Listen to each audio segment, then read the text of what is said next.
जय जय रघुवीर समर्थ. श्रीमत दासबोध. दशक 13वा. नामरूप. समास पहिला. आत्मानात्मा विवेक नाम. श्रीराम समर्थ.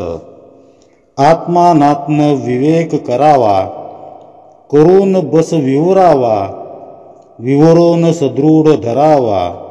जीवामध्ये म्हणजे माणसाने, मनुष्याने आत्मनात्म विवेक करावा, त्याचे वारंवार विवरण, चिंतन, मनन, निधिध्यासन करत राहावे आणि तो आपल्या अंतकरणामध्ये दृढपणे धारण करावा. पहा, आजचा दशक हा नवीन दशक असून त्याचे नाव नामरूप असे आहे. नामरूप असं शीर्षक असणारा हा त्रयोदश दशक असा आहे. विवेक वैराग्याच्या मदतीनं अंतरंगामध्ये प्रलय साधत सृष्टी उभारणीच्या उलट दिशेनं प्रवास करत करत मूळ मायेपर्यंत पोहोचलं की हे दृश्य विश्व आपल्यासाठी अंतर्धान पावतं आणि जे शिल्लक उरतं त्या निश्चल निर्विकार परब्रह्माशी आपल्याला एकरूप तदाकार होता येतं. याचं सविस्तर चिंतन आपण मागील दशकामध्ये अभ्यासलेलं आहेच. तोच चिंतनाचा धागा पकडून, तोच अभ्यासाचा धागा पकडून समर्थ आपल्याला या दशकातही सारासार विचाराचं जीवनात असणारं महत्त्व ठसवण्याचा प्रयत्न करत आहेत. ते समजवण्याची पद्धत थोडीशी वेगळी आहे, एवढंच.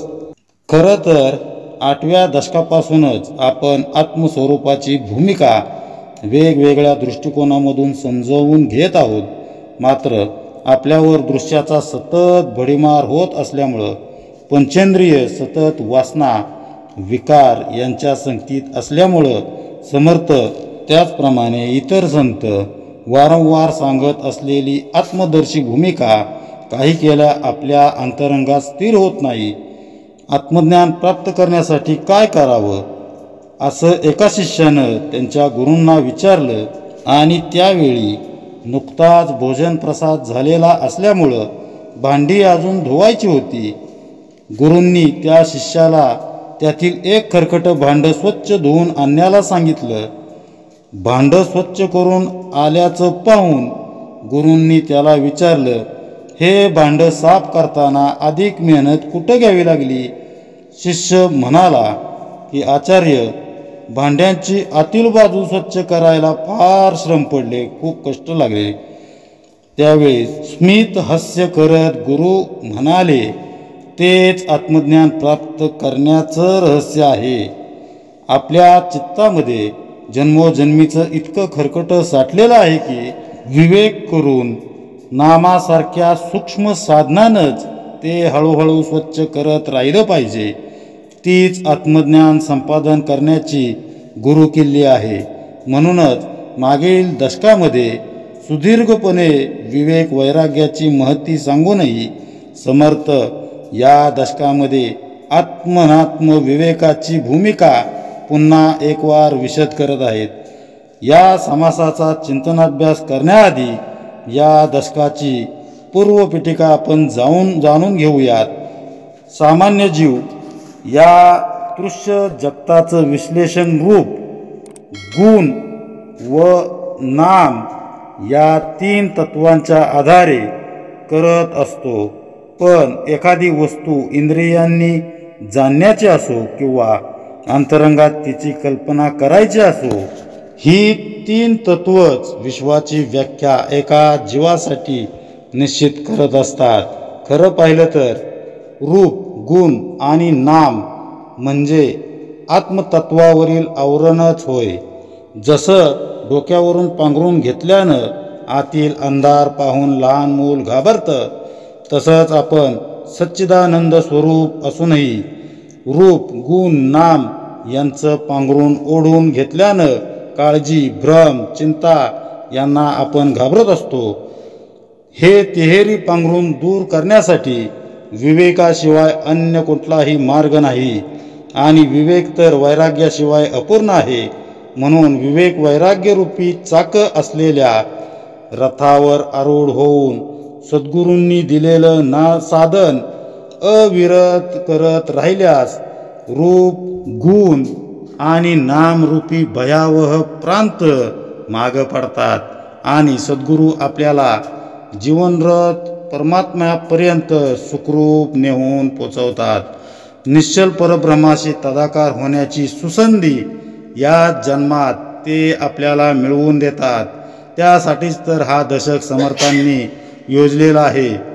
रूप, गुण आणि नामाचे चिवट संस्कार चिंतनातून समूळ घालवण्यासाठी समर्थांनी आत्मानात्मा विवेक नाम या समासाची मांडणी सुरुवातीलाच केलेली आहे.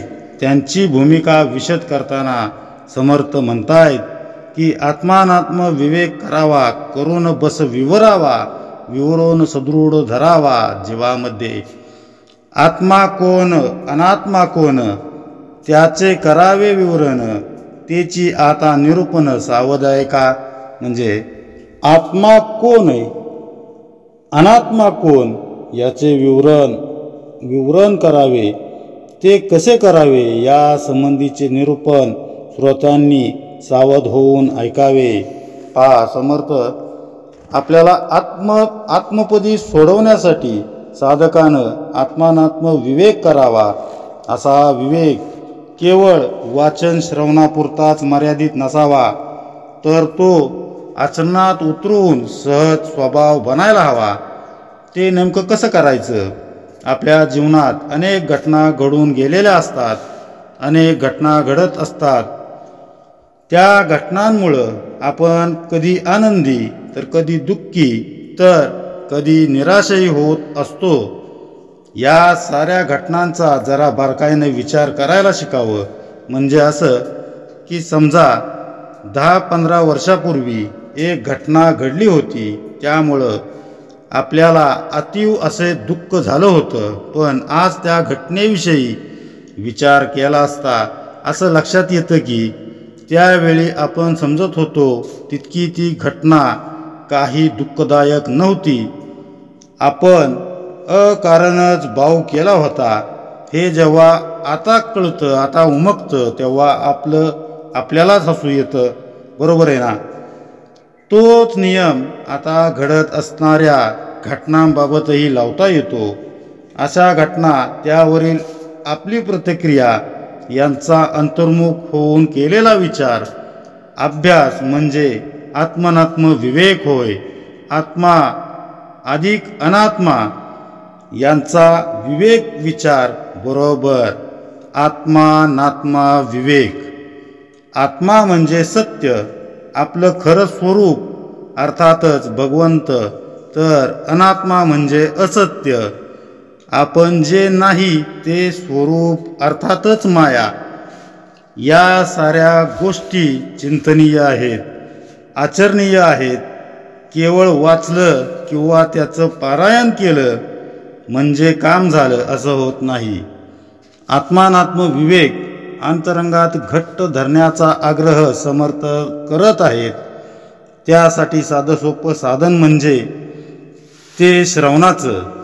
देवानं 2 कान दिले आहेत आणि तोंड एक. याचा अर्थ असाच की आपण पुष्कळ ऐकावं आणि जरूर तेवढंच बोलावं. नळी फुंकली सोनारे, इकडून तिकडे गेले वारे या म्हणीनुसार ऐकलेलं सर्वच दुसऱ्या कानानं निघून जात नाही. श्रवण केलेले शब्द आपल्या चित्ताच्या दिशेनं जात असतात. वाहतूक खोळंबल्यामुळं बऱ्याचदा वाहनं जागच्या जागीच थांबून राहतात. पण आडसर दूर झाला की वाहतूक पूर्ववत होऊन थांबलेल्या गाड्या मार्गस्थ होतातच. तसं आपली आंतरिक बैठक परमार्थाच्या दृष्टीनं तितकीशी दृढ नसेल तर ऐकलेले विचार चित्तापाशी येऊन थांबतात. याचा अर्थ परमार्थ प्रवास थांबला असा होत नाही. साधन करत करत चित्ताजवळील विकारांची गर्दी कमी कमी होऊ लागते. ते शब्द चित्तात प्रवेश करतात आणि आपल्या वृत्तीत हळूहळू अपेक्षित असा पालट घडून येऊ लागतो. सतत श्रवण करत राहिल्यामुळं, सद्विचारांचा मारा होत राहिल्यामुळं चित्तातील अगोदरपासून ठाण मांडून असलेले इतर विचार काढता पाय घेऊ लागतात. निधिध्यासनातूनच हे साधू शकतं. आत्मानात्म विवेक यात फार मोलाची भूमिका बजावतो. श्रवण केलेले शब्द, संत वचनं, साधन चित्तात मुरू लागणं आणि त्यांचं प्रतिबिंब नित्य व्यवहारात आचरणाच्या रूपानं उमटणं हे या दशकाचं नव्हे तर दासबोधाच्या चिंतनाचं ध्येय आहे. हे सर्वांनी लक्षात ठेवलं पाहिजे. म्हणूनच नवविधा भक्तीत श्रवणाला प्रथम स्थान आहे. 7व्या दशकात तर श्रवणावर आधारित सलग 2 समास आपण अभ्यासलेलेच आहेत. शिवाय 17व्या दशकात समर्थ अजून एका समासातून श्रवण महात्म्य आपल्याला सांगणार आहेत. तात्पर्य म्हणजे गुरुमुखातून असेल तर उत्तमच, पण सतत ऐकत राहणं अत्यंत महत्त्वाचं आहे. कारण फोडूनी शब्दांचे अंतर, वस्तू दाखवी निजसार, तोची गुरु माहेर अनाथांचे. म्हणजेच सद्गुरू आपल्याला शब्दातून अर्थात परमात्म्याकडं घेऊन जातात. सद्गुरूंनी आपल्या अंतरंगामध्ये नामाचं बीज रुजवलंय. यथावकाश ते अंकुरून त्याचा नामवृक्ष होणार हे निश्चितच.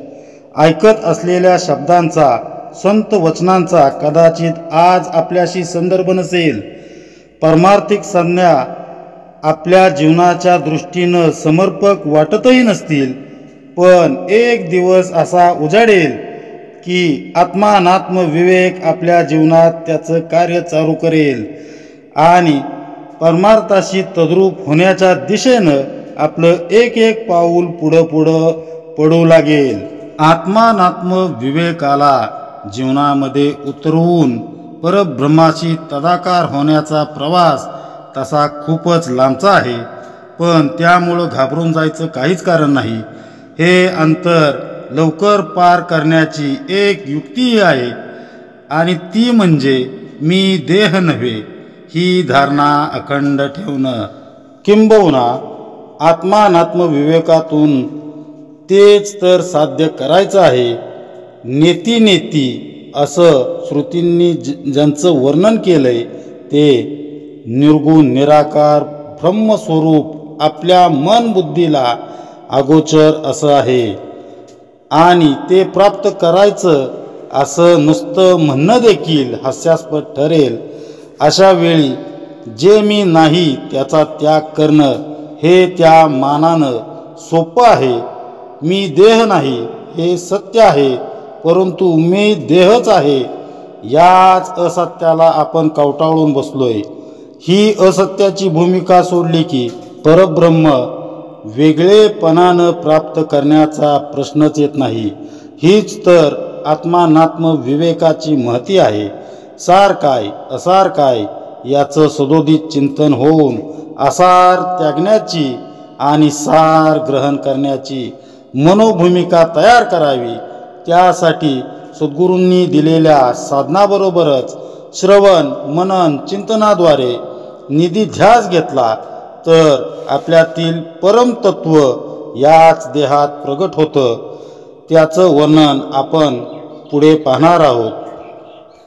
आत्मानात्म विवेक जीवनात उतरू लागला की मी देह नव्हे हा विचार दृढ होऊ लागतो आणि त्यातूनच पुढं परमतत्व स्वरूपाशी तदाकार साधता येते. एकाच नाण्याच्या या 2 बाजू म्हणता येतील. म्हणून विवेक अंतरंगात घट्ट धरायला समर्थ सांगतायत.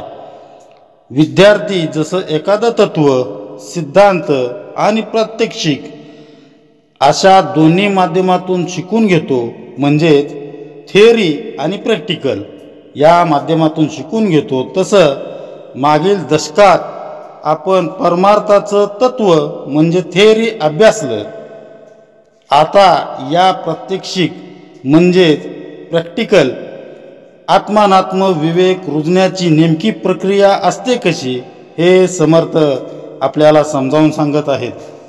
पारमार्थिक प्रात्यक्षिकासाठी कुठल्या बाह्य उपकरणांची नव्हे तर अंतर्मुख होऊन आपल्या विचारांची दिशा बदलण्याची गरज असते. आजपर्यंत ज्या दृष्टिकोनातून आपण जगाकडे पाहत होतो तो दृष्टिकोन बदलणं हीच काय ती एवढी एकमेव प्रक्रिया. अंतर्मुख होऊन स्वार्थाच्या पलीकडचा विचार करणं हा आत्मानात्म विवेक रुजविण्याचा पाया आहे. आपल्यासारख्या सामान्य जनांना आत्मानात्म विवेकाची भूमिका दृढ न करता येण्यामागचं कारण आहे आपला स्वार्थ सुटत नाही, त्यामुळं परमार्थ साधत नाही. आत्मनात्म विवेक आपल्याला जड वाटू लागतो, म्हणून तर संत आपल्याला साधं सोपं भगवंताचं नाम घेण्यास विनवतात. नाम स्वार्थाची आपल्या वृत्तीवरील पकड ढिली करतं, वासना क्षीण करतं. आपल्या देह पोषणासाठी ज्या गोष्टी गरजेच्या आहेत त्या इतर प्राणी मात्रांनाही तितक्याच गरजेच्या आहेत. अशी उदात्त सद्भावना नामस्मरणाने वृद्धिंगत होऊ लागते. म्हणूनच आत्मानात्म विवेक मनी रुजवण्यासाठी भगवत नामाची नितांत आवश्यकता असते. भगवत प्राप्तीसाठी फक्त चिंतन मनन विचारच आवश्यक आहेत. नामस्मरण सगुणोपासना यांची त्यासाठी गरज नाही असं प्रतिपादन अनेक जण करताना आढळतात. मात्र एखाद्या आलिशान गाडीत बसावं पण त्यात इंधनच नसेल तर त्या गाडीचा प्रवासासाठी काहीच उपयोग होत नाही. तसं केवळ चिंतन विचार करणं म्हणजे इंधन नसलेल्या आलिशान गाडीप्रमाणेच आहे. त्यात नामस्मरणासारख्या साधनेचं इंधन नसेल तर परमार्थरूपी गाडी जागची हलणारच नाही. तेव्हा सद्गुरूंनी दिलेलं साधन प्रयत्नपूर्वक करत राहिल्यास आत्मानात्म विवेक कुठल्या ना कुठल्या टप्प्यावर आपल्या जीवनात प्रवेश करतो. सतत नाम घेत गेल्यानं कालांतरानं दृश्याशी प्रपंचाशी असणारी आसक्ती कमी होऊ लागते. केवळ नामासाठी जगण्यासाठी भूमिका तयार होऊ लागते. आसार बाजूला सारून सार ग्रहण करण्याची ओढ लागते. हे घडतं केवळ सद्गुरू प्रदत्त साधनेतून. या साधनेला योग्य दिशेनं अखंडित चालू ठेवण्याच्या दृष्टीनंच समर्थ आत्मनात्म विवेकाची दिशा समजावून देत आहेत. सद्गुरूंनी आपल्याला आश्वासन दिलेलं आहे, तुम्ही फक्त नाम घ्या, नामच तुमचं काम करील. नाम जर जाणतेपणानं घेतलं तर तुमचं काम लवकर आणि अधिकाधिक परिणामकारकरित्या होईल, यात काही शंका नाही. दासबोधासारख्या अद्वैत ग्रंथाच्या चिंतनातून आपली मनोभूमिका तयार करावी आणि त्याचवेळी सद्गुरूंनी दिलेलं साधनही मनापासून तळमळीनं चालू ठेवावं. साधनाभ्यासातूनच आत्मनात्म विवेक जीवनात उतरतो आणि परब्रह्माशी तदाकारता मिळवून देतो. याची नेमकी प्रक्रिया आपण आता समजून घेऊ. आपल्या सभोवतालच्या दृश्य जगाकडं एक वार नजर फिरवा. जसं CCTV कॅमेरा तटस्थपणे सगळ्यांची हालचाल टिपत असतो तसं अगदी स्वतःसही त्यात पहा. काय दिसतंय आपल्याला ते पहा. चारी खानी चारी वाणी 84 लक्ष जीव प्राणी संख्या बोलली पुराणी वर्तती आता. म्हणजे 4 खानी 4 वाणी यांच्यासह 84 लक्ष जीव योनीतील असंख्य जीव या पृथ्वी तलावरच वावरत आहेत असे पुराणात सांगितलेले आहे, वर्तवलेले आहे. 4 खानी आणि 4 वाणी असे मिळून एकूण 84 लक्ष योनीमध्ये पसरलेला जीव मात्रांचा पसारा आपल्याला दिसतो. त्यांची वेगवेगळी रूपं, नावं, त्यांचे गुणधर्म ते पाहून त्या वैविध्यतेचा अचंबा वाटल्या वाचून आपल्याला राहत नाही. नुसत्या मनुष्य प्राण्यांचाच विचार केला तर प्रांताप्रांतातील देशादेशातील त्यांच्या शरीरांच्या ठेवणीमध्ये किती फरक दिसतो.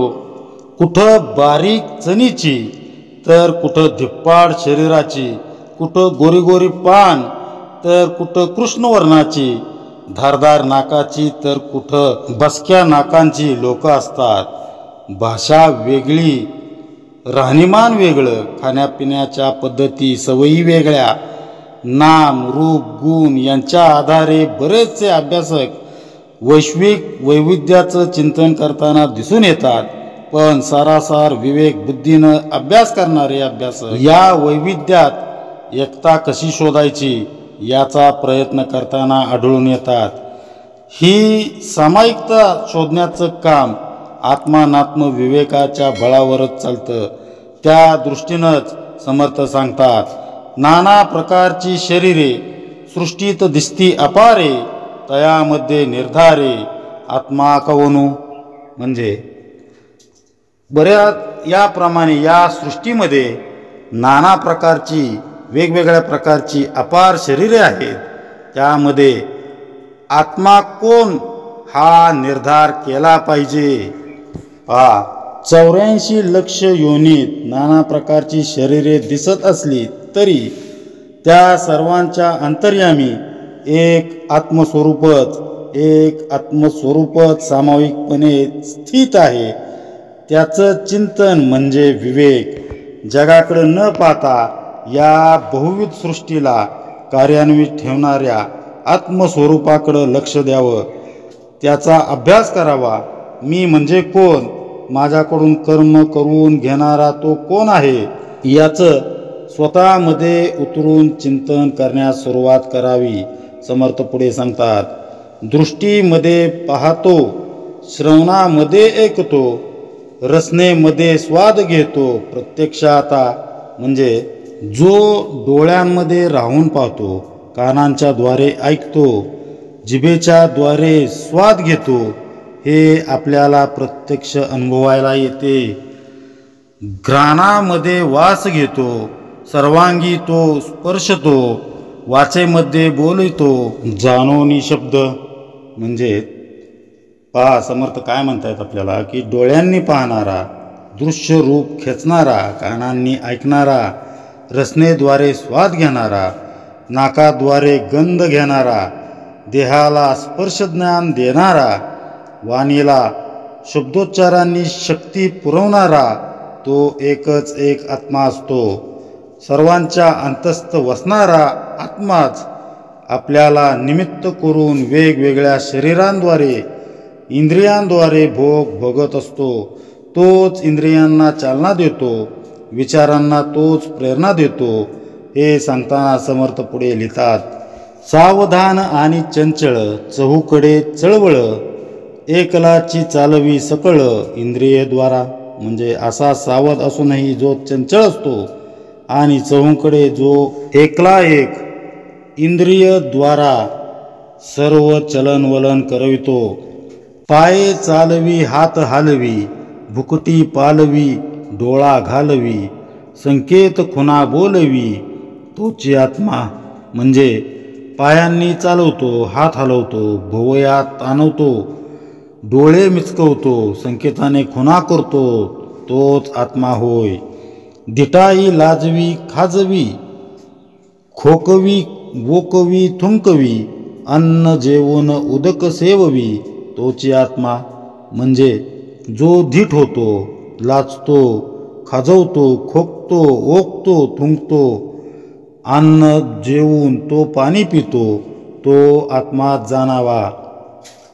मूळ मूत्र त्याग करी, शरीर मात्र सावरी, प्रवृत्ती निवृत्ती विवरी, तोची आत्मा.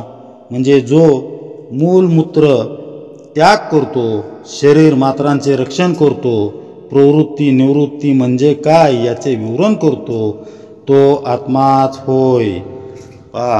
समर्थांनी आपल्याला खूप बारीक असं सांगितलेलं आहे की शरीर धर्म म्हणून घडणाऱ्या सर्व क्रिया आत्माच करत असतो.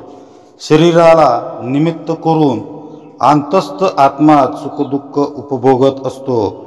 मग कोणत्याही कर्तृत्वाचा लेप चढू न शकणाऱ्या अशा निर्लेप निर्गुण विमल आत्मस्वरूपाविषयी आपल्या मनात संभ्रम निर्माण होण्याची शक्यता असते. श्रुतींनी ज्याचं वर्णन करताना नेती नेती असं म्हटलंय, ज्यांच्यापर्यंत गुण रूप नाम कल्पना बुद्धी पोचू शकत नाही, असं आत्मस्वरूप देहात राहून सर्व गोष्टींचा उपभोग घेता येतोय हे कसं शक्य आहे, असा सवाल आपल्या मनात येणं साहजिक आहे. याचं उत्तर जाणून घेण्यासाठी आपण एक दाखला बघूया की आपल्या चलनी नोटेवर रिझर्व्ह बँकेच्या गव्हर्नरच्या सहीचं मैं धारक को 50 किंवा 100, 200, 500 काय असतील ते पैसे रुपये अदा करने का वचन देता हूँ असं एक वाक्य छापलेलं असतं.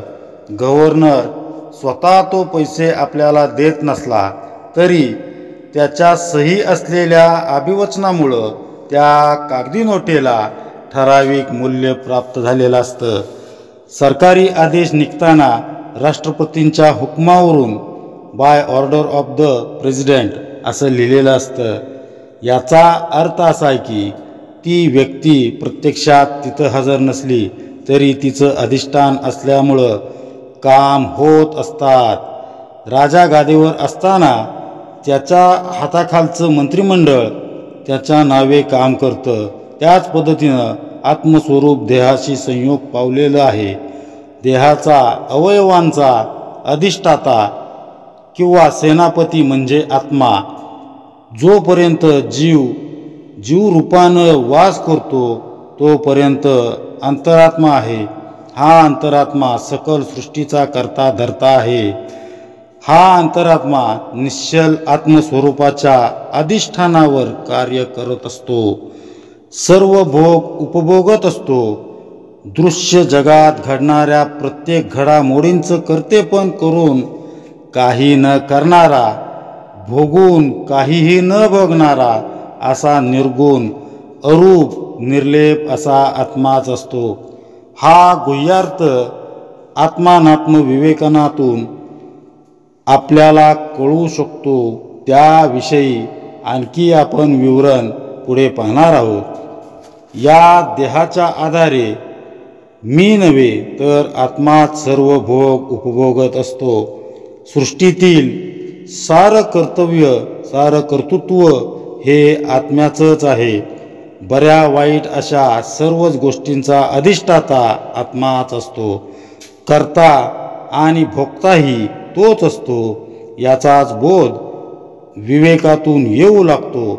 समर्थ पुढे सांगू लागतात, एके देखे हुंगे चाखे, नाना प्रकारे ओळखे, संतोष पावे आणि धाके. तोची आत्मा म्हणजे जो ऐकतो, पाहतो, हुंगतो, चाखतो, नाना प्रकारांनी पदार्थ ओळखतो, कधी खुश होतो, कधी संतोष पावतो, तर कधी घाबरतो, भितो, तो आत्माच जाणावा. आनंद विनोद उदेग चिंता, काया छाया माया ममता, जीवित्वे पावे नाना व्यथा. तोची आत्मा म्हणजे आनंद विनोद उद्वेग चिंता काया छाया म्हणजेच बुद्ध यवछिन्न प्रतिबिंब म्हणजे जीवपणा, तसेच माया ममता अशा नाना व्यथा जो जीवित्वामुळे म्हणजे लघुत्व कर्तेपणा मीपणा यांच्यामुळे भोगतो, तोही आत्माच जाणावा. पदार्थाची आस्था धरी जनी वाईट बरे करी, आपल्या राखे परव्या मारी. तोची आत्मा म्हणजे पदार्थाविषयी आसक्ती धरतो, जगात बरे किंवा वाईट करतो, आपले असतील त्यांचा सांभाळ करतो, परके असतील त्यांना मारतो, तो आत्माच जाणावा. युद्धे होता दोहीकडे, नाना शरीरी वावडे, परस्परे पाडी पडे, तोची आत्मा म्हणजे ज्यावेळी एखादे युद्ध सुरू होते तेव्हा दोन्ही बाजूंना अनेक शरीरांमध्ये आत्माच वावरतो. तोच परस्परांना पाडतो, मारतो किंवा स्वतःही पडतो. तो येतो जातो, देही वर्ततो, हसतो, रडतो, प्रस्तावतो, समर्थ करंटा होतो. व्यपासारिका म्हणजे तो आत्मा देहात येतो, देहातून जातो, देहात राहून तोच सर्व क्रिया करत असतो. तोच हसतो, तोच रडतो, तोच प्रस्तावतो. ज्याप्रमाणे व्याप असेल त्याप्रमाणे समर्थ किंवा भाग्यहीनही तोच बनतो. धीर, उदार आणि कृपण, वेडा आणि विचक्षण, उच्छक आणि सहिष्ण, तोची आत्मा म्हणजे धीर, उदार किंवा कंजूस, वेडा किंवा चतुर, असहनशील किंवा सहनशीलही आत्माच होतो. विद्या कुविद्या दोहीकडे आनंद रूप वावडे, जेथे तेथे सर्वांकडे, तोची आत्मा म्हणजे विद्या किंवा कुविद्या दोन्हीकडे आनंदरूपाने तोच वावरतो. जेथे तेथे सर्वत्र तो आत्माच सर्व काही होतो. पहा, या जगात घडणाऱ्या प्रत्येक घडामोडीला आत्म्याचंच अधिष्ठान आहे. त्याच्याच शक्तीनं, त्याच्याच प्रेरणेनं एकोहम बहुश्याम हा सत्यसंकल्प चालू असतो. त्याच्या या कार्यासाठी निमित्त म्हणून नानाविध देहांची निर्मिती होते. जो देह मी माझा मानतो तो माझा नसतोच. त्याच्या आधारे हे आत्मस्वरूपच सर्व गोष्टींचं सेवन करत असतं. मग त्यासाठी माझा वापर का? माझ्याकडून ही कामं करून घेण्याची आवश्यकता काय? करता करविता तूच असताना हे सारे भोग तू थेटपणे का उपभोगत नाहीस? निमित्त करून मला सुखदुःखात का होरपळतोस? असे अनेक प्रश्न त्या आत्म्याला विचारावेसे वाटतात. त्याच्यातही फार सुंदर समन्वय साधला गेला आहे. कसा ते आपण बघूया. देह आणि आत्मा यांच्या संयोगातून आपण वेगवेगळ्या कृती करत असतो. चालतो, बोलतो, पाहतो, वाचतो, लिहितो. थोडा असा विचार करूया की या दोन्हीपैकी कुणा एकालाच या गोष्टींचा उपभोग घ्यायचा आहे. देहातून आत्मा जर निघून गेला तर त्या देहाला भोग घेता येईल का? नाही. आत्मा आहे, पण त्याला धारण करणारा देह नसेल तरीही त्या आत्म्यालाही भोगांचा आनंद घेता येणारच नाही. म्हणून समर्थ पुढे म्हणतात, निजे उठे बैसे चाले, धावे धावडी डोले तोले, सोयरे धोयरे केले, तोची आत्मा म्हणजे जो झोपतो, उठतो, बसतो किंवा चालतो, धावतो, लगबग करतो, गडबड करतो, डोलतो, तोलतो, सोयरे किंवा धोयरे करतो, तोही आत्माच होय. पोथी वाची अर्थ सांगे, ताळ धरी गाऊ लागे, वाद विवाद वाऊगे, तोची आत्मा म्हणजे जो पोथी वाचतो, अर्थ सांगतो, ताल धरतो, गाऊ लागतो, उगीच वादावाद करतो, वादविवाद घडवतो, तो आत्मा हे असे जाणावे. आत्मा नसता देहांतरी, मग ते प्रेत सचराचरी, देह संगे आत्मा करी सर्व काही. म्हणजे जर देहात आत्मा नसेल तर तो देह चराचरात प्रेत बनते. देहाच्या संगतीनेच आत्मा सर्व काही करीत असतो. देहाशिवाय आत्मा आणि आत्म्याशिवाय देह काही कामाचा नाही. दृश्य गोष्टींचं सेवन करण्यासाठी देह आणि आत्मा यांचा संयोग अनिवार्यच आहे. मग यामध्ये स्वामी कोण? आत्मस्वरूपच खरा स्वामी आहे. राजा हाताखाली जसा नोकरचाकरांचा ताफा असतो, राजाच्या हाताखाली ज्याप्रमाणे नोकरांचा किंवा सेवकांचा ताफा असतो, तसं हृदय सिंहासनावर आरूढ असलेल्या आत्मस्वरूपाचे इंद्रिय ही नोकर असतात. जसं बँकेच्या मॅनेजरपासून ते जिल्हाधिकारी मुख्यमंत्र्यांपर्यंत त्या त्या पदांवरील व्यक्ती बदलत राहतात, पण ते पद मात्र कायम असतं. तसं सृष्टीतील भोगांचं सेवन करण्यासाठी देह जरी बदलले तरी भोग घेणारं आत्मस्वरूप हे कायम असतं. आत्मस्वरूपाच्या देहाशी असलेल्या संयोगातून व्यक्तीचं नाव, रूप, गुण बदलतात, पण त्यातील आत्मा चिरंतन राहतो. म्हणूनच आत्मस्वरूप हे श्रेष्ठ. शाश्वत तर देह कनिष्ठ मिथ्या असतो. देह चैतन्यरूपी आत्म्याचं केवळ एक माध्यम आहे असं असूनही आपण मात्र देहाला आपलं मानतो आणि इथंच मोठी फसगत होऊन बसते. ज्या क्षणी मी म्हणजे देह नव्हे, देह तर आत्मस्वरूपाचं केवळ एक माध्यम आहे हे पक्क समजतं, त्या क्षणी आत्मानात्मा विवेक अंतरंगात रुजू लागला असं समजावं. मग तो विवेक नित्य व्यवहारात कसा उतरवायचा? जे काही घडते ते योग्यच आहे असं मानायला शिकावं, कारण आत्म्यालाच त्याची गरज आहे आणि तोच ते घडवून आणतोय. मग एखादी घटना दुःखदायक असेल, एखादी सुखद असेल, एखादी आनंददायी असेल तर एखादी निराशाजनक दुःखदायी असेल.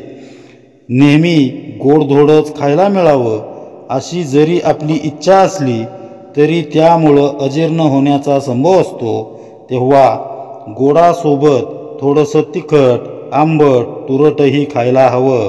तसं जीवनातही कडूगोड अनुभव देऊन आत्मा आपलं जीवन संतुलित करत असतो. अज्ञानवश आपण हे माझ्याच बाबतीत का असा अविचार करतो आणि त्यातून चिंता, काळजी, भ्रांत उडावून घेतो. पण हे सर्व आत्म्याचंच कार्य आहे. या देहाच्या माध्यमातून त्याला जे हवंय त्याचंच तो सेवन करतोय. त्याची तृप्ती झाली की तो या देहाला सोडून जाणार आहे. हे जेव्हा आपल्याला उमगेल तेव्हा आपणास या देहाचं ममत्व उरणारच नाही. अशा रीतीनं सूक्ष्म विवेक विचार केल्यास जीवनात कुठल्याच छोट्या मोठ्या गोष्टींचं खट्टू होण्याचं, निराश किंवा दुःखी होण्याचं कारण उरणार नाही.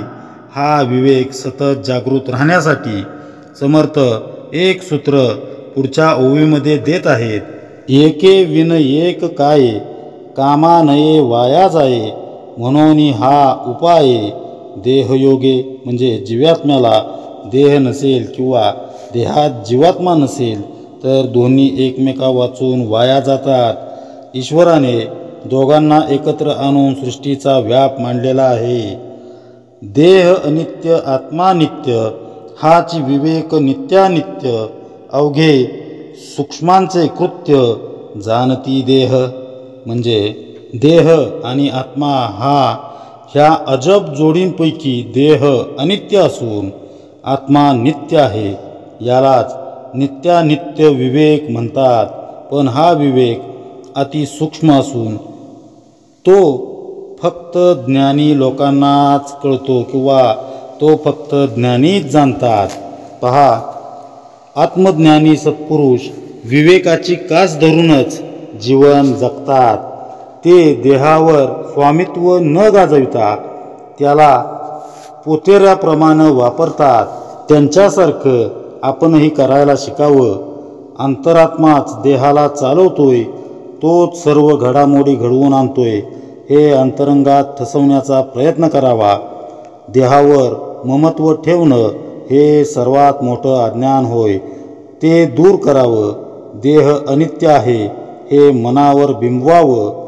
हा देह जो मी माझा आहे असं म्हणतो त्याचं स्वरूप तरी कसं आहे? मातेच्या उदरामध्ये एका बिंदूपासून आपला जन्म झाला.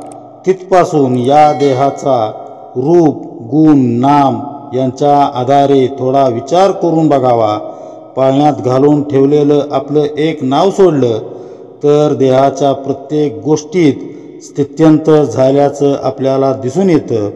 बालपणीची निरागसता लुप्त होते. तारुण्यातील हव्यास निघून जातो. वार्धक्याच्या धक्क्यांनी जीव कासावीस होतो. जी गोष्ट गुणांची तीच रूपांची देखील आहे. मग नामाच्या आधारे मी स्वतःला नित्य मानतो. तो मी तसा खरंच नित्य आहे का?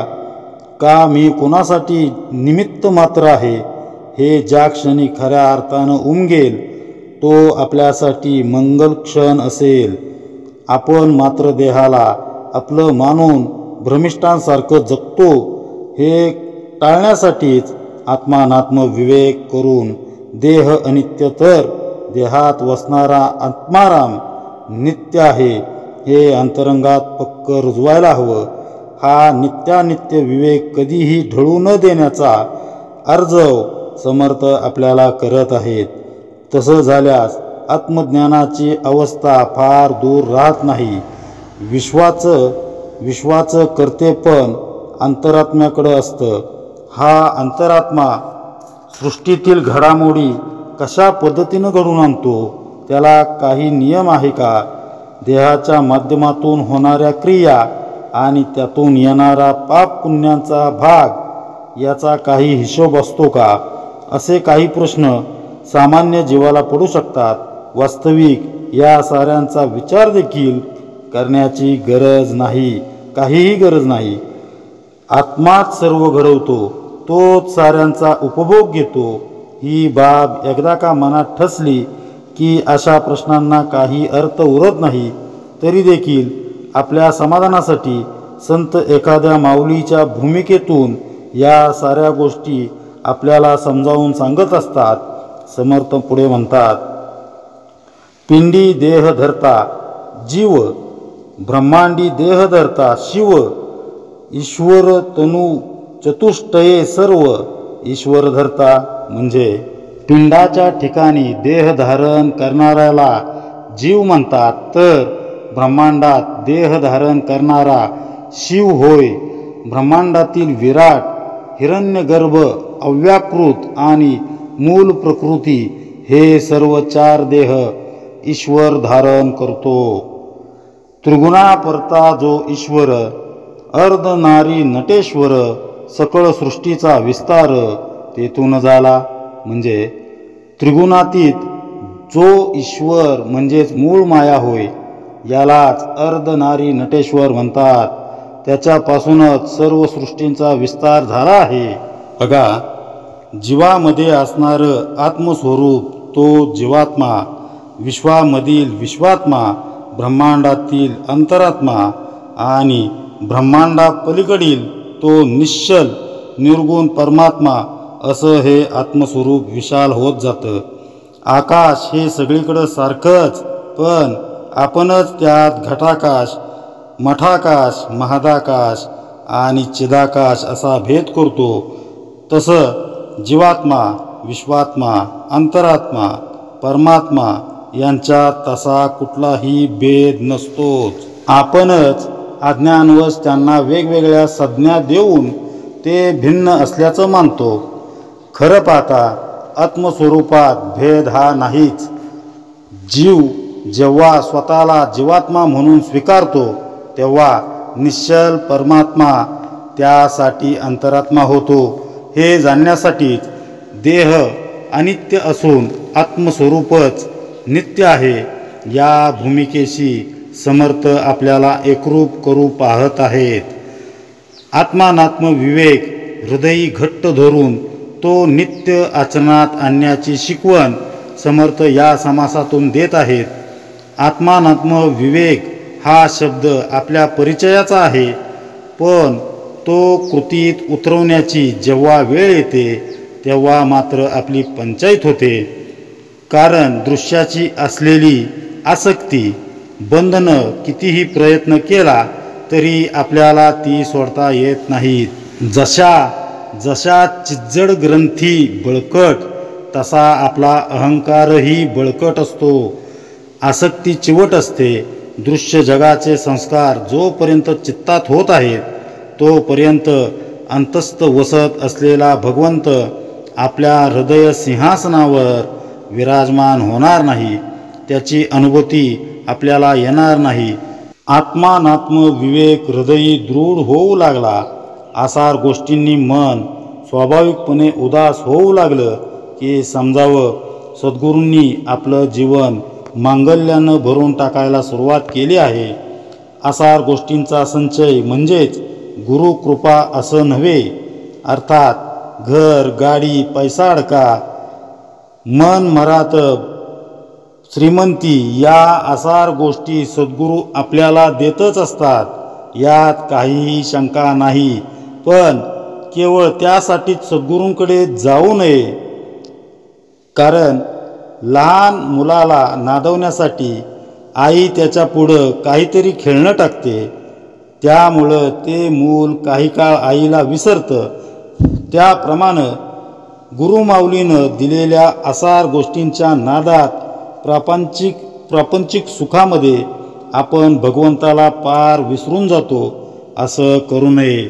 सर्व दृश्य गोष्टींच्या पलीकडं असणाऱ्या आत्मस्वरूपाची तद्रूपता, एकरूपता साधणं हाच खरं तर गुरुकृपेचा अमूल्य ठेवा आहे. तो प्राप्त करण्यासाठी आपण प्रयत्नशील असलं पाहिजे. गुरुकृपा होण्यासाठी नशिबाची साथ हवी.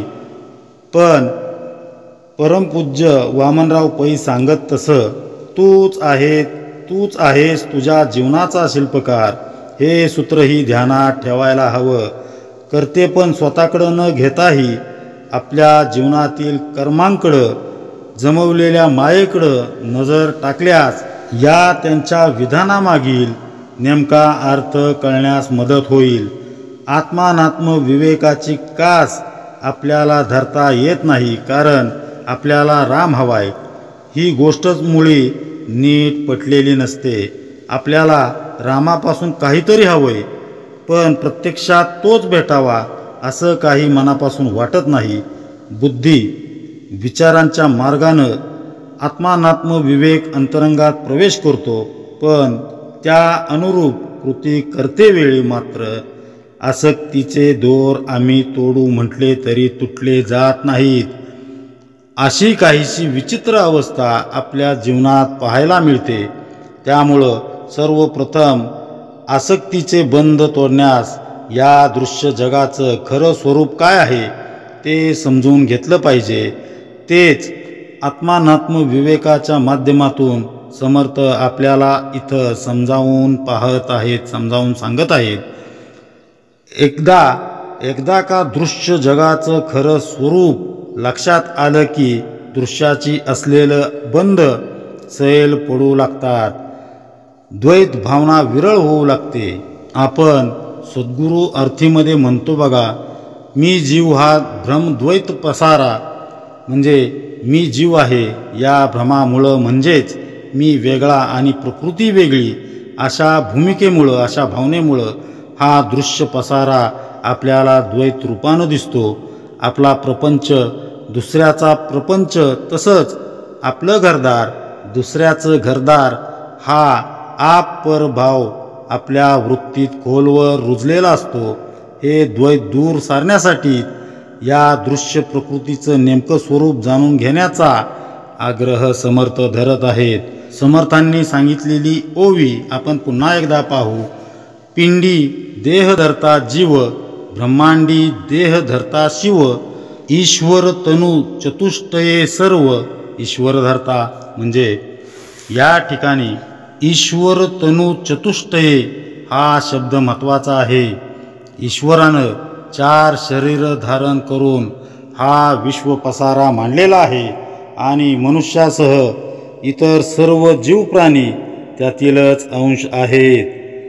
विराट, हिरण्यगर्भ, अव्याकृत आणि मूळ प्रकृती अर्थात मूळ माया ही प्रकृतीची 4 अंग आहेत.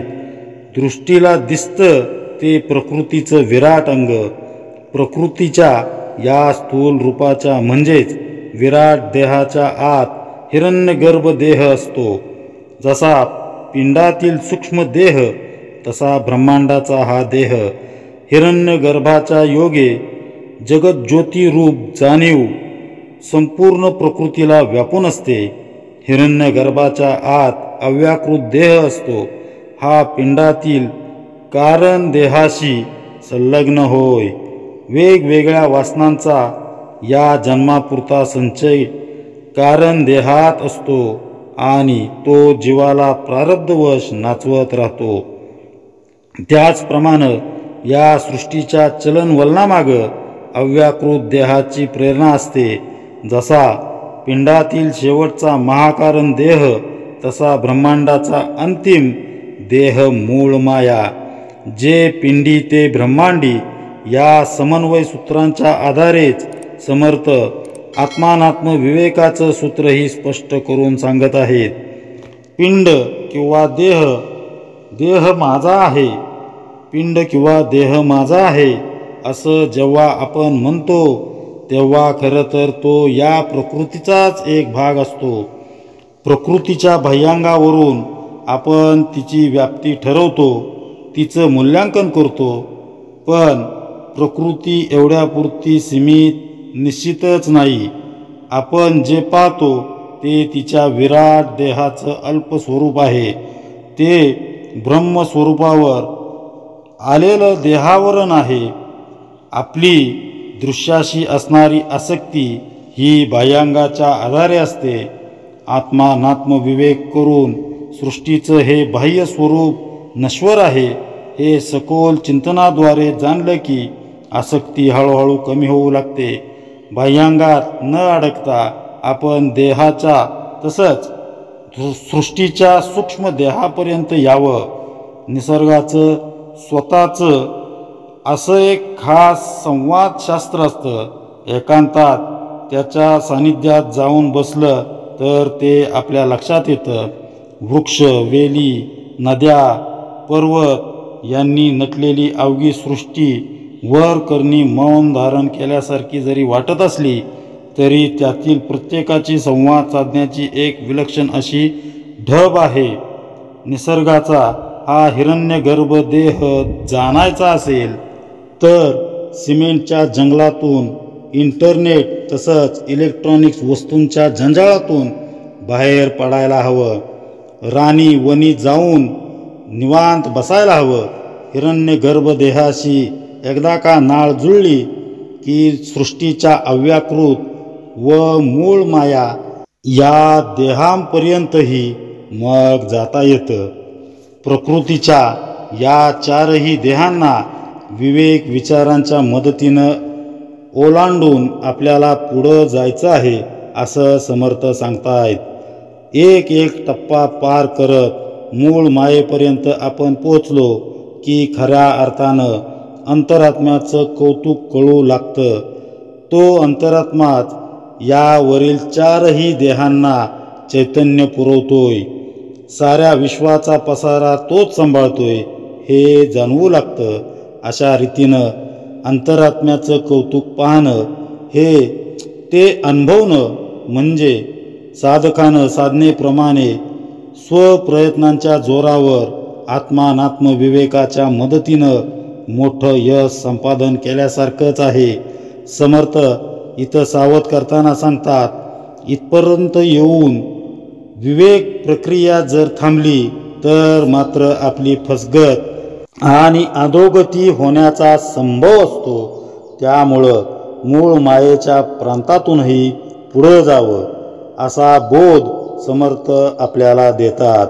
अर्धनारी नटेश्वराचं रूप पुरुष प्रकृती असा अज्ञानवश आपण करत असलेला भेद दूर करावा.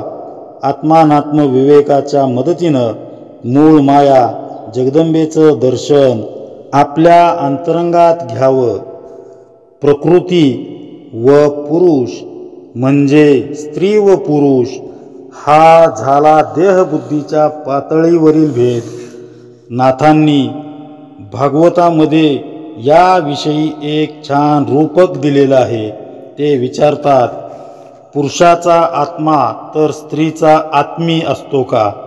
तर नाही, दोघांतही एक आत्माच काय तो वास करत असतो. याला अनुसरूनच समर्थांची पुढची ओवी आहे. बरवे विचारून पाही, स्त्री पुरुष तेथे नाही, चंचळ रूप येते काही. प्रत्ययासी म्हणजे नीट विचार करून पाहिले असता त्या ठिकाणी स्त्री पुरुष असे काहीही नाही, फक्त चंचलत्व म्हणजेच रूपाचा अनुभव तेवढा येतो. पहा, त्रिगुणांच्या चौदेहांच्याही पलीकडं असणाऱ्या ईश्वरापासून अर्थात अर्धनारी नटेश्वरापासून या विश्वाचा विस्तार झालेला आहे. अर्धनारी नटेश्वर असं जरी म्हटलं असलं तरी तिथं स्त्री पुरुष हा भेद नाहीयेच.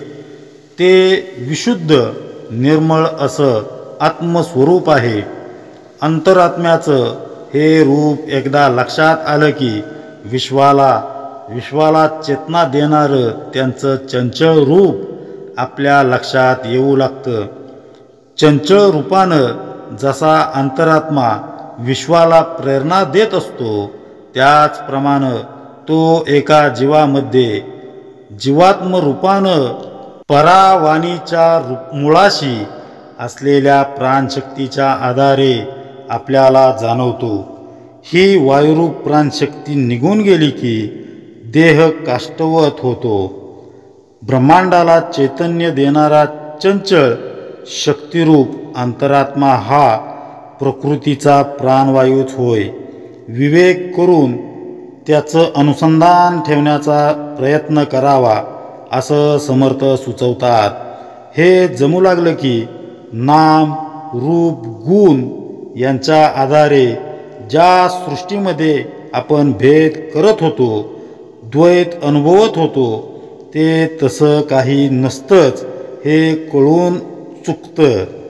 उगीचच आपण आसक्तीमध्ये गुंतत होतो हेही ध्यानात येऊ लागतं. कुणाच्या गुणवैशिष्ट्यांबद्दल बोलायचं आणि कुणाजवळ बोलायचं हाच प्रश्न मग उभा ठाकतो. कारण समर्थ पुढे म्हणतात, मुळीहून शेवटवरी ब्रह्मादी पिपलिका देहदारी नित्यानित्य विवेक चतुरी जाणीजे ऐसा.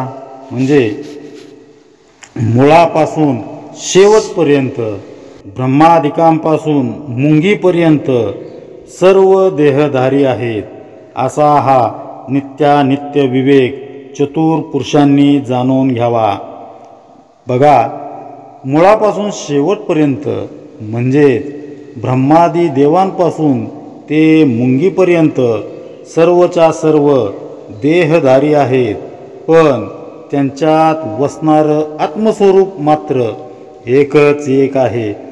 ते सर्व भोगत असतं, प्रत्येकाला नाचवित असतं, प्रत्येकाला नाचवतं. सृष्टीतील प्रत्येक जीवाच्या दोऱ्या त्या सूत्रधार असणाऱ्या अंतरात्म्याच्याच हाती आहेत. तो जसं खेळवेल तसं आपण खेळतोय एवढंच. देहधारण करणं ते केवळ निमित्त आहे. विवेक दृढ झाला की हे सर्व कळून येतं. मग दृश्याचे जे पाश असतात ते पाश गळून पडतात. जे दिसतंय, जे जन्माला आल्यासारखं भासतंय ते सर्व अनित्य असून त्यात शाश्वत रूपानं संचरणारा अंतरात्मा व त्याचं अधिष्ठान असणारं परमतत्वच केवळ नित्य आहे याची खात्री पटू लागते. माझ्या रूपाला, गुणाला, नामाला म्हणजेच अहंतेला इथं कुठलंही स्थान नाही हेही पटतं. आत्मनिवेदन भक्तीमध्ये विदित केलेल्या या ओवीची पुष्टी जणू आपल्याला अनुभूतीस येते. एक मुख्य परमेश्वरू, दुसरी प्रकृती जगदाकारू, तिसरा आपण कायचा चोरू. अनिलामध्ये म्हणजे एक परमेश्वर आणि विश्वाचा आकार घेऊन दिसणारी प्रकृती ही दोनच मूलतत्व असताना तिसरा मी हा चोर येतोच कुठं असा सवाल समर्थ करतात. अहम नष्ट झाला की मी कुणी दुजा नसून तेच एक तत्व आहे असा अहम ब्रह्मास्मी हा बोध अंतरंगात उदय पावतो. वृत्ती वेगळेपणानं अनुभवणारा मी इथं उरतच नाही. बघा, विराट विराट, हिरण्यगर्भ, अव्याकृत, मूळ माया हे प्रांत माग माग पडतात आणि निश्चळ परब्रह्म स्वरूपाशी आपण तद्रूप होऊन जातो. द्वैताची झाडणी होते आणि अद्वैताची माळ गळ्यात पडते. आत्मानात्म विवेकाचा हाच तो अवीट गोडीचा चिरंतन टिकणारा कृपा प्रसाद होय. जड तितुके अनित्य आणि सूक्ष्म तितुके नित्य, याही मध्ये नित्यानित्य पुढे निरोपिले. म्हणजे जड तितके अनित्य आणि सूक्ष्म तितके नित्य, यापेक्षा अधिक सखोल विचार पुढे केला जाईल. स्थूल सूक्ष्म ओलांडिले, कारण महाकारण सांडिले, विराट हिरण्यगर्भ खंडिले विवेकाने. म्हणजे माईक स्थूल व सूक्ष्म मागे टाकले, कारण महाकारण देह ओलांडले व विराट आणि हिरण्यगर्भ यांचा निराश केला म्हणजे खंडिले. हे सर्व विवेक ज्ञानाने साधले, म्हणजे ध्यान अभ्यासाने साधले. अव्याकृत मूळ प्रकृती तेथे जाऊन बैसली वृत्ती, ते वृत्ती व्हावया निवृत्ती. निरूपण ऐका. म्हणजे ध्यानाभ्यास करणारी सूक्ष्म अंतकरण वृत्ती अव्याकृत असलेल्या मूळ प्रकृतीपाशी जाऊन थांबली. तिचा निराश कसा करावा त्याचे तत्वज्ञान आता ऐका. आत्मानात्म विवेक बोलिला, चंचलात्मा प्रत्यया आला, पुढिले समासी निरोपिला सारासार विचार. म्हणजे या समासात आत्मानात्म विचार सांगितलेला आहे आणि चंचलात्मा अनुभवास आलेला आहे. पुढील समासात सारासार विचार स्पष्ट करून सांगितला आहे. इति श्रीदासबोधे गुरुशिष्य संवादे आत्मानात्म विवेक नाम समास पहिला. जय जय रघुवीर समर्थ.